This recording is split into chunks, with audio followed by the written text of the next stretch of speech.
ఇక్కడ కూడా అంతే. ఈడ వాడు ఈడికొచ్చి ఇక్కడున్న ప్రజల్ని పట్టుకొని కమ్ జాతి వాళ్ళ అన్నాడు. కమ్ జాతి వాళ్ళ అన్నప్పుడు ఎవరిని నొప్పి కాలేదు, వీళ్ళకి చక్రధర్ గౌడ్కి నొప్పి కాలేదు, ఆ మాధవిలతకు నొప్పి కాలేదు, దాని పేరేందో అది మౌనికా శంకర్కి నొప్పి కాలేదు, బండి సంజయ్ గారికి నొప్పి కాలేదు. కమ్ జాతి వాళ్ళ అన్నప్పుడు మన హిందువుల అరే మన తోటి హిందువుని కమ్ జాతి వాళ్ళ అంటే ఎట్లా రా వాని నార్త్ ఇండియా కల్చర్ని వాని యొక్క ఈ వర్ణ వ్యవస్థ మన దగ్గర ఎట్లా పెడతారా అని ఎవడు అడగలే. వీడు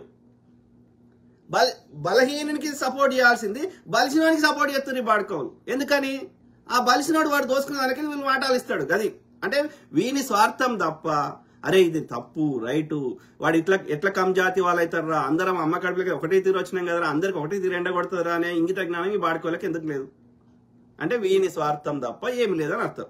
బీజేపీ సానుభూతి పరులు తప్ప మిగతా అందరూ పొట్టు తిడుతున్నారు. ఒకే ఒక కారణం, అందరు నొప్పి ఫీల్ అవుతున్నారు. ఎందుకంటే వాడు ఏది వ్యాపారం చేసుకుంటుండే తప్పు కాదు, ధర్మం